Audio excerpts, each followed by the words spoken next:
మొత్తం యావత్ ఉపమండలం మొత్తం ఇక్కడ కలివచ్చినట్టయితే గ్రామాలన్నీ ఇక్కడ కలివచ్చినట్టయితే ఇలాంటి ఈ ఆత్మీయ సమ్మేళనానికి హిందూ సమ్మేళనానికి విచ్చేసినటువంటి మన పెద్దలు శ్రీమతి విజయలక్ష్మి గారు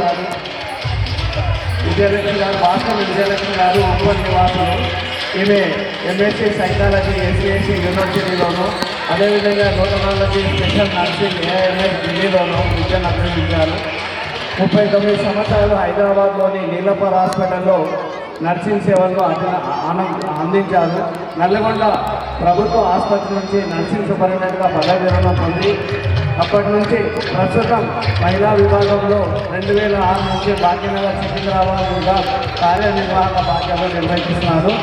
మీకు స్వాగతం ఉంటుంది. అదేవిధంగా ఇక్కడికి మన పెద్దలు ఆదరణీయ లింగం శ్రీధర్ గారు మన సమ్మేళనానికి విచ్చేయడం జరిగింది. హైదరాబాద్ సెంట్రల్ యూనివర్సిటీలో ఎంసీఏ చదివి గోల్డ్ మెడల్ సాధించిన గొప్ప విద్యావేత్త. అనంతరం ఆర్ఎస్ఎస్ సంఘ ప్రచారకగా 25 సంవత్సరాలు సేవలందించారు. వారు మన భాగ్యనగర్ విభాగ ప్రచారకగా, తర్వాత తెలంగాణ ప్రాంత సహ ప్రచారకగా, ప్రస్తుతం తెలంగాణ ప్రాంత ప్రచారకగా వ్యవహరిస్తున్నారు. మీకు స్వాగతం సార్.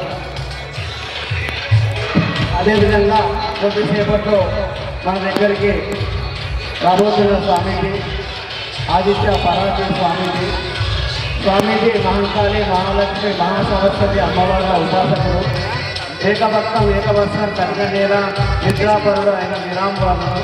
నిత్యం అమ్మవారి మంత్ర పఠనం చేస్తూ అమ్మవారి దివ్యాశీసులతో సంపూర్ణ వేద ఇతిహాస పురాణ జ్ఞానం కలిగి ధర్మ మార్గంలో నడిచే గొప్ప మహాజ్ఞాని అయినటువంటి శ్రీ అంబాద్య శక్తిపీఠం శ్రీ ఆదిత్య పరాశక్తి స్వామీజీ గారు కొద్దిసేపట్లో మన కార్యక్రమానికి హాజరవుతున్నారు.